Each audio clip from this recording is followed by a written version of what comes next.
भक्तजनों, माताओं, बहनों, सादर जय श्री कृष्ण। हमारे YouTube चैनल में आप सभी का बहुत बहुत स्वागत है। अब हम आपको श्रीमद् भगवत गीता का 7वां अध्याय सुनाने जा रहे हैं। जो कोई मनुष्य प्रतिदिन श्रीमद् भगवत गीता का यह 7वां अध्याय सुन लेता है तो उसके पितरों को परम शांति प्राप्त होती है तथा उसके जन्म जन्मांतर के पितृदोष समाप्त हो जाते हैं। बोलिए श्री कृष्णचंद्र भगवान की जय। भगवान श्री कृष्ण कहते हैं कि हे पार्थ, मुझ में मन लगा करके मेरे ही आश्रय होकर के योगा अभ्यास करते हुए मेरे स्वरूप का संशय रहित पूर्ण ज्ञान होगा। सो ध्यान पूर्वक सुनो। विज्ञान के सहित वह पूर्ण ज्ञान मैं तुम्हें सुनाता हूं, जिसके जानने से तुमको इस लोक में कुछ जानना शेष न रहेगा। सहस्त्रों मनुष्यों में से कोई एक सिद्धि प्राप्ति के लिए यत्न करता है और उन यत्न करने वाले सिद्धों में से जो कोई भी मुझे ठीक से जान पाता है। पृथ्वी, जल, अग्नि, वायु, आकाश, मन, बुद्धि और अहंकार, यह 8 प्रकार की मेरी प्रकृति यानी माया, इस प्रकृति को अपरा अचेतन अर्थात जड़ कहते हैं। हे महाभावों, इसमें दूसरी प्रकृति चेतन है जिसने संपूर्ण जगत को धारण किया है। इन्हीं दोनों प्रकृतियों में सब प्राणी मात्र उत्पन्न होते हैं। ऐसा जानो, यह प्रकृतियां हम में ही उत्पन्न हुई है। इस प्रकार जगत की उत्पत्ति और प्रलय का कारण मैं ही हूं। हे धनंजय, धागे में जिस प्रकार मणि पिरोई जाती है, उसी भांति यह संसार मुझ में गूथा हुआ है। मुझसे परे और कुछ भी नहीं है। हे कुंती पुत्र, जल में रस में मैं ही हूं, चंद्रमा और सूर्य में प्रभा मैं ही हूं, सब वेदों में प्रणव मैं ही हूं, आकाश में शब्द तथा पुरुषों में जो पौरुष है वो मैं ही हूं। हे अर्जुन, पृथ्वी में जो सुगंध है तथा अग्नि में तेज है वह मैं ही हूं, सब प्राणियों में जीवन और तपस्वियों में तप मैं ही हूं। हे पार्थ, संपूर्ण प्राणियों में सनातन बीज रूप मुझको ही जानना, बुद्धिमानों में बुद्धि रूप और तेजस्वियों में तेज मैं ही हूं। हे भारतर्षभ, काम और रोग रहित बलवान पुरुषों में बल और पुरुषों में धर्म के विरुद्ध न जाने वाला काम मैं ही हूं। जितने सात्विक राजस तामस पदार्थ है वे सब मुझसे ही उत्पन्न हुए हैं, परंतु उनमें मैं ही रहता हूं। ये मुझसे हैं सत्व, रज, तम, ये तीनों गुणों के भावों से यह सारा संसार मोहित हो रहा है। इस कारण यह इससे परे मुझ अव्यय परमात्मा को नहीं जानता है। मेरी यह गुणमयो और दिव्य माया अत्यंत दुस्तर है। जो मुझको अनन्य भाव से भजते हैं वे इस माया को पार करके जाते हैं, और जो पापी मूढ़ नराधम माया ने जिनका ज्ञान हर लिया है और आसुरी भाव ग्रहण किए हुए हैं, मुझको नहीं पाते हैं। हे भारत श्रेष्ठ अर्जुन, 4 प्रकार के मनुष्य मुझको भजते हैं। दुखिया, जिज्ञासु, ऐश्वर्य की कामना करने वाला और ज्ञानी, जिनमें सदा मुझ में एकाग्र चित्त हो और केवल मेरी, क्योंकि मैं ज्ञानी को अत्यंत प्रिय हूं और वह मुझको प्रिय है। यद्यपि ये सब भक्त अच्छे हैं, तथापि ज्ञानी तो मेरी आत्मा ही है, क्योंकि वह मुझ में ही मन लगा करके मुझको ही सर्वोत्तम गति मान करके मेरा ही आश्रय ग्रहण करता है। उनके जन्म के अनंतर ज्ञानी मुझको प्राप्त कर लेता है। ऐसा महात्मा अत्यंत दुर्लभ है। सब जगत को वासुदेवमय समझे। अपनी अपनी प्रकृति के नियम के अनुसार मनुष्य भिन्न भिन्न काम वासनाओं से अज्ञान में डूब करके उन फलों की चाहना से अन्य देवताओं के अधीन होकर के उनकी उपासना करते हैं। हे अर्जुन, जो भक्त श्रद्धा पूर्वक जिस जिस देवता का पूजन किया करते हैं, उन पुरुषों की उस श्रद्धा को मैं दृढ़ कर लेता हूं। वह उस श्रद्धा से युक्त होकर के उस देवता की आराधना करता है, फिर उसको मेरे ही रचे हुए काम फल प्राप्त होते हैं, परंतु उन अल्प बुद्धि वालों का फल नाशवान है। देवताओं की आराधना करने वाले देवताओं को मिलते हैं और मेरे भक्तजन मुझ में मिल जाते हैं। मेरे अव्यय अविनाशी अच्युतम स्वरूप को न जान करके मंद बुद्धि लोग मुझे अव्यक्त को व्यक्त देहधारी मानते हैं। मैं योग माया से आच्छादित होने के कारण सबको नहीं देखता हूं। उसमें मूढ़ लोग अन्नादि तथा अविनाशी मुझको नहीं जानते हैं।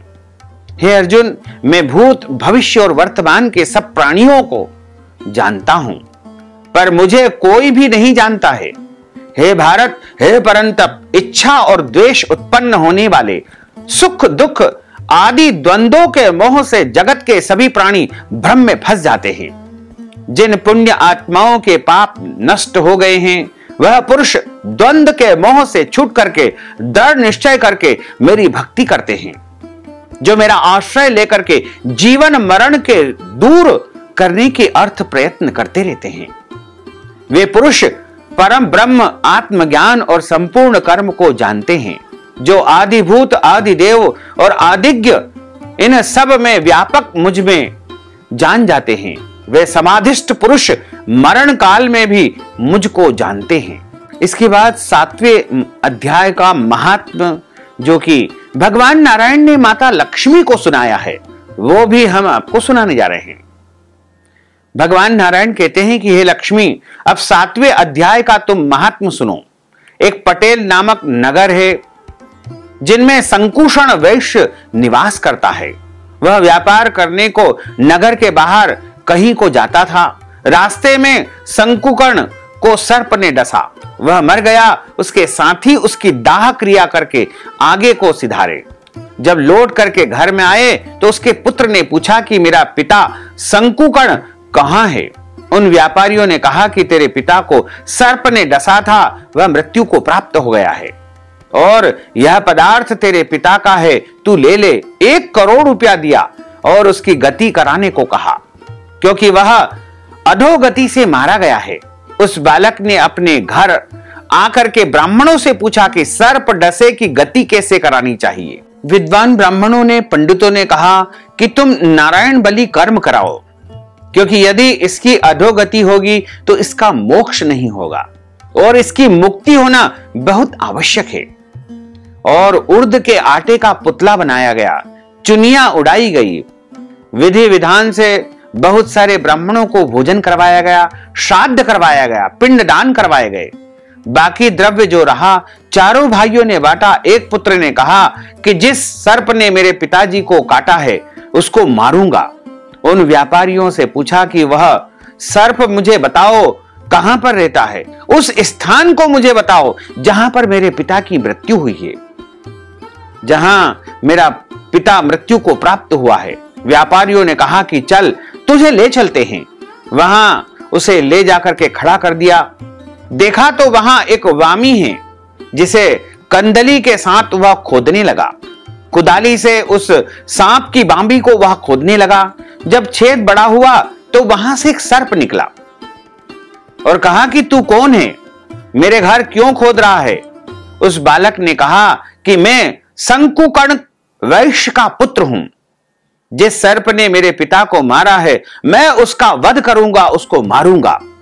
तब सर्प ने कहा कि हे पुत्र, मैं तेरा पिता हूं, तू मुझे इस अधम देह से छुड़ा और मुझे मत मार। यह मेरा पर्व का कर्म था, सो मैंने भोगा।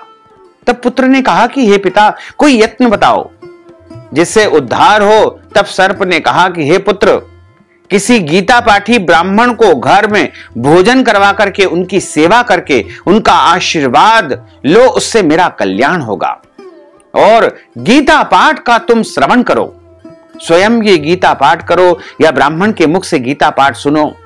तब उस बालक ने अपने घर और नगर में जितने गीता पाठ करने वाले विद्वान थे उन सभी को घर में बुला करके गीता जी के 7वें अध्याय का पाठ कराया और उनको भोजन करवाया, उनको दक्षिणा दी। तब उन ब्राह्मणों ने आशीर्वाद दिया।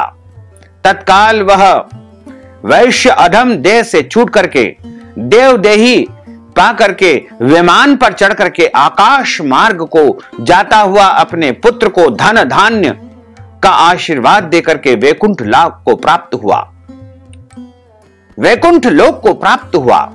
ओम तत्सदिति श्रीमद्भगवद्गीतासु उपनिषत्सु ब्रह्म विद्यायां योग शास्त्रे श्री कृष्णार्जुन संवादे ज्ञान विज्ञान योगो नाम सप्तमो अध्यायः श्री कृष्णार्पणमस्तु। हरि ओम तत्सत्, हरि ओम तत्सत्, हरि ओम तत्सत्। भक्तजनों, माताओं बहनों, यदि आप सर्व पितृ मोक्ष अमावस्या के निमित्त ब्राह्मण भोजन करवाना चाहते हैं, दक्षिणा दान देना चाहते हैं, वस्त्र दान करना चाहते हैं, अन्न दान करना चाहते हैं, या फिर कोई भी दान पुण्य करना चाहते हैं, या पितृदोष शांति की पूजा करवाना चाहते हैं, तो इस हेतु अपना नाम और गोत्र हमारे व्हाट्सएप के माध्यम से भेजें तथा नगद राशि गूगल पे, फोन पे, पेटीएम नंबर अथवा अकाउंट नंबर के माध्यम से भेज करके सर्व पितृ मोक्ष अमावस्या का संपूर्ण पुण्य लाभ प्राप्त कर सकते हैं। साथ ही आप सभी से अनुरोध है कि हमारे इस ज्ञानवर्धक वीडियो को अधिक से अधिक लोगों को शेयर करिएगा, लाइक करिएगा, कमेंट करिएगा, और यदि अभी तक आपने सब्सक्राइब नहीं किया है तो अभी और इसी समय सब्सक्राइब कर लीजिए, ताकि इसी प्रकार की ज्ञानवर्धक वीडियो सबसे पहले आपको प्राप्त हो सके। आपको और आपके पूरे परिवार को सादर जय श्री कृष्ण, सादर धन्यवाद।